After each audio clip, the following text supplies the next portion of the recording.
Hello, everyone. Hope everyone's doing well. We are well into fall now, although it's still been pretty warm, so it's been all over the place. So yeah, y'all say try to stay healthy as you can. The weather keeps going up and down. It's kind of a mess. At least here in Virginia, I don't know where y'all are, but in Virginia, it's all over the place. So I'm here to give my full view on the City Girls album, newest album, Raw. I'm going to give you a little bit of backstory about them. It's not going to be a whole full like of everything they've ever done, but it's gonna be a little basic. So here we go. The City Girls is an American hip hop duo consisting of Young Miami. Her real name is Carisha Romika Brown Lee, and then JT Jatavia Shakara Johnson. And the duo originates from Miami, Florida, and they garnered attention after an uncredited guest appearance on Drake's chart-topping single "In My Feelings," which I want to say they did. Did he do the chorus? He did the chorus, but they both had lines on it, from what I can remember with the song. The duo signed. That was in 2018. The duo signed to Quality Control Music in 2017 and released their debut mixtape, Period, in 2018. The following year, their debut studio album, Girl Code, in 2018, which spawned platinum certified U.S. top 40 singles, Twerk, featuring Cardi B and Act Up, and its follow-ups, City on Lock and Raw 2023, that I'm going to talk about today, were met with moderate critical and commercial success. So, and then City on Lock was the first album they made after JT got out of jail, which is a whole other thing. She was doing some fraud. I don't know all the details, but that was the first CD that they made when she came out. And so their album actually stands for Real Ass Whores. I'm not really sure. I mean, I get it. I guess I don't know if it's supposed to be like a BAPS kind of thing, because BAPS is Black American Princesses. I'm gonna be honest, I have not watched the movie. Please don't take away my black card. But I feel like it's supposed to be that kind of vein, even though I don't really know. But that's what it seems like to me. It was released October 20th this year. Of course, it's hip hop, rap. That's what they do. They're rappers. I listened to it on Apple Music, and I'm assuming it's going to be on Apple Music, Spotify, probably SoundCloud Go, the one you have to pay. I don't know if it'll be on regular SoundCloud with the ads. I actually did not check, but most likely it'll probably be the Go version. What else? Probably Tidal. Probably everywhere. Well, it's on YouTube.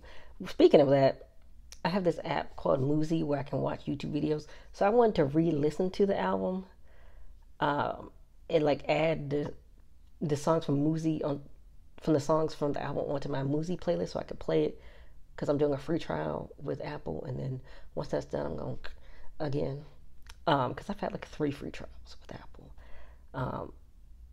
But it's not in order if you listen to it with Muzi, which bothered me. But I think if you listen, because I guess it's the YouTube version, so maybe the YouTube version is not in order, and I don't know why, even though it doesn't really matter, but that bothers me. Okay, so that's where I streamed it. The vibes I get from the album are tricking, bragging, and then being cocky. So yeah, those are the vibes I got. I had more favorite songs, but of course, I try not to do too many, But I'm gonna tell you my my most favorite songs. I guess the top 4. So Pinata was the first song, and I think this song is a great beat and super catchy. And I think it was a great first song, and it's like very fun. Yeah, she said you wanna open it like a pinata. I think that's what it says. Yeah, it's really fun. I liked it. Static featuring Lil Durk was my second favorite. Both girls are going hard on the beat, and I like the Lil Durk feature. I think they all had the same energy, and it was like they were giving it their best. Somebody mentioned that their energy depended on, but they said it kind of like as in a bad way. And I can't remember if it was what's that one guy's name? Fanate. Oh gosh, he's the white guy with the glasses. I know his name. I think it's the needle drop. Something with it. I cannot remember what that man's name is, but he kind of like critiqued it as in a way that like their energy depends on the feature. But I don't feel like that was a bad thing. In well, in this song, the other song, the features, I wasn't really feeling um with some of the features, but I felt like it was a good thing in this case. But he did not. Fantano, is that what his name is? But he was not feeling it. Which this is really random, but I kind of saw. Now I didn't look at all the videos because I didn't want to spoil too much for myself. I just wanted to. I watched a few, and then I wanted to get my own, have my own thoughts about the album. But I felt like what looked like negative reviews were a lot of men. I'm not saying men can't hate the album or women can't hate the album, but I mean I don't know. I feel like men are very like overly critical about female rap. I can go into a whole tangent about that, but I'm not going to. But yeah, that was just something I observed that I was like, because I didn't see a lot of women like reviewing this, even though like some thumbnails might not have the person reviewing them in the thumbnail, because this video is not going to have me in the thumbnail, and I'm a woman, so maybe later I'll look at the other reviews and see. But like for me, I don't really watch a whole bunch of reviews on a bunch of stuff unless I'm trying to go listen to it or I'm trying to decide. But since I'm like listening to it for free, I didn't feel like seeing a bunch of reviews. But yeah. But I think in this case it was really good that they matched the energy of the feature. No Bars is my next one. This was a JT solo track, and I felt like JT, like, she really had something to prove on this album because she is going in hard. I'm shocked, but very pleasantly surprised. Even though I did hear this song before, but I don't think I've ever listened to the whole thing through. I think JT is really honing her craft. And some people kind of mentioned this, but I feel like they both went in. But I'll get into that with my overall opinion. And I've also talked about it in my TikTok video I uploaded, / my shorts video. But yeah, a lot of people feel like JT is like is the better rapper out of the two, and that Young Miami is not really focused on rap. But I mean, I don't know. I feel like they both went in to me. But yeah, I could definitely see JT like really, she's really like getting better. They're both getting better. But I can definitely see JT as like the standout of the group. Yeah, and then my last favorite was Face Down. I think this song was my song that Young Miami was able to really go off. Of course, I think she was rapping well before, but I think this song was like her shining moment. And I also love the beat to this song. But yeah, I feel like this was, Young Miami's shining moment. I'm gonna talk about that. Only one of them got a solo song, but I'll get more detail about that. So now let's get into my least favorite songs. Emotions featuring Money Long. I actually like Money Long. I feel like she's a good artist. But it's like they were trying to go for a love song, but still brought up like being spoiled and, getting money. And I wish they just went all the way on the love side and not mention money at all, because it kind of was like, I don't know, it kind of felt flat to me. Like it's like, yeah, I love you, but also still give me the money. Which, I mean, it's like a given. They're city girls. That's what they do. They tricking, or, well, I guess the guy would be tricking on them. But, I don't know. I think they played it safe, and I wanted them to go all the way and just talk about just being in love. That's it. And they didn't commit to it. Okay, so Flashy, which was featuring Kim Petras. It was their sixth single for the album, which came out like the day before the album, I think. I didn't realize they had so many singles.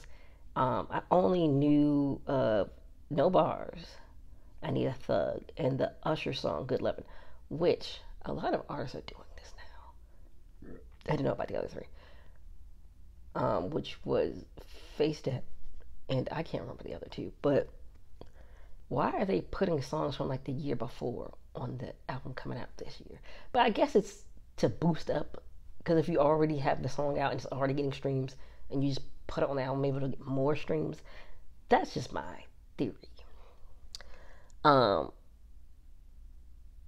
yeah, so let's get into Flashy though. They are trying to have like a pop crossover hit, but I hate it. LOL. It is just like so forced to me. I think they had like, if they had a different feature, it could have been better match for them. It seems like the obvious attempt at like a pop anthem, and it just doesn't work for me. I like Kim Petras. I think I've heard her on other things. Maybe. I know her and Sam Smith, I think they did Unholy together, which I know is not everybody's favorite. A lot of people think it's cringe. I feel like it's alright. I feel like her and Sam Smith worked well together. Her with the City Girls, maybe if they had, I'm trying to think who else would be good. That's like popping right now. That's like a singer.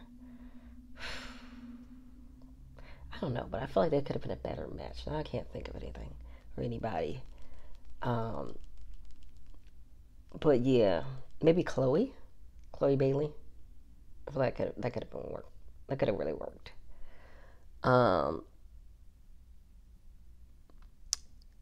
So let's talk about my least favorite song was Fuck the D to the A. I think they were trying to do like a straight up hardcore like freestyle type song, but it fell flat for me. Especially making it the last song, it ended like on a bad note for me. I wish the song was more like introspective and really talked about their upbringing and how far they had came.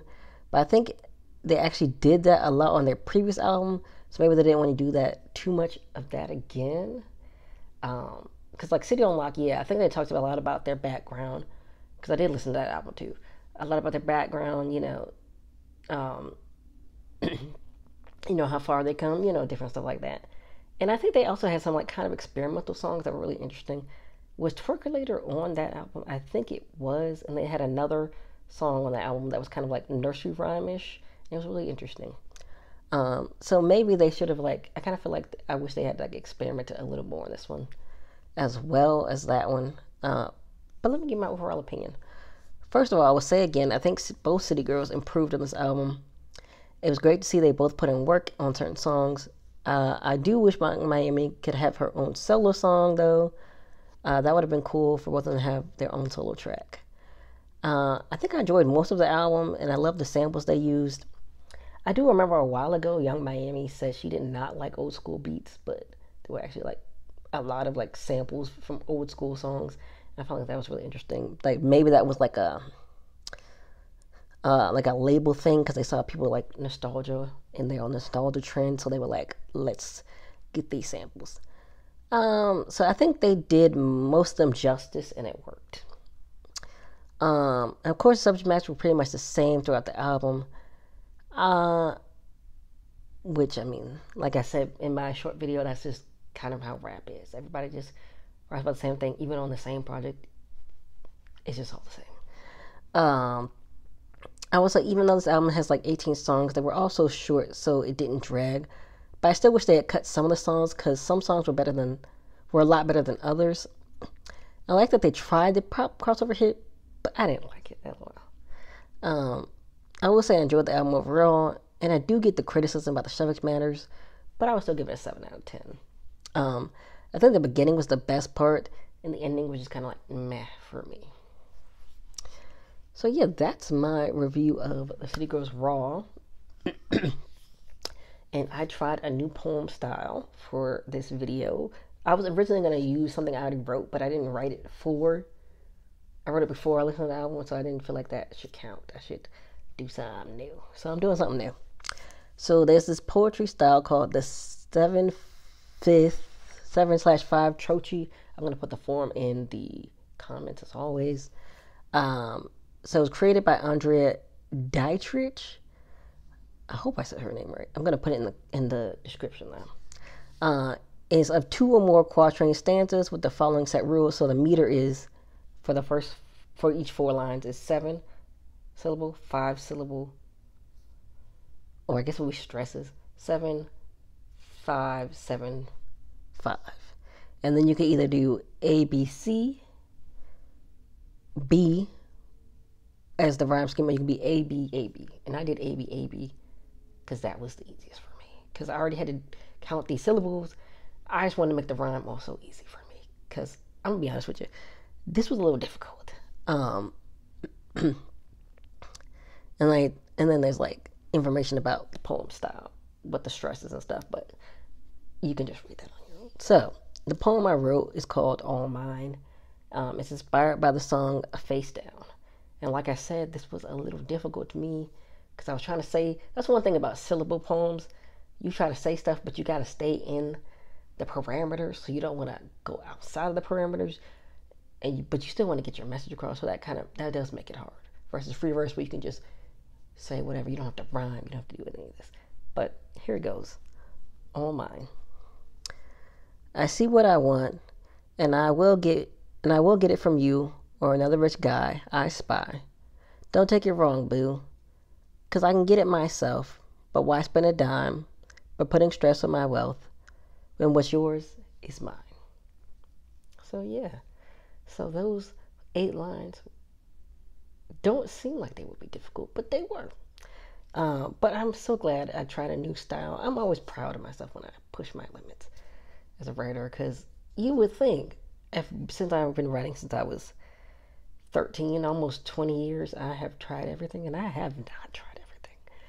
So, really proud I got out of my comfort zone. It was really hard, but it's always good to push yourself. Even if you've been doing something for most of your life, it's always good to push yourself. And speaking of push myself, I need to push myself to edit my book, which I haven't given any updates about because I'm still editing it. I need to read some edits from one of my friends, and then one of my other friends said she might not get back to me until December, who's helping me edit, but I might just forego her and just try and get it out, because I'm trying to get it out by the end of the year. I need to push myself. This is something I've always wanted to do my whole life, is publish a poetry book, and I'm doing it on my own, so I need to push myself, y'all. So yeah, that's what I think of The City Girls Raw. That's my poem for the album. Have you guys listened to it? What do you think of it? Do you think the City Girls fell off? Do you like the City Girls? Do you not? Whatever you want. If you want to leave a comment, you can. I would love if you like the video, if you subscribe. If you want to share the video, that'd be cool too. I will see you all next week.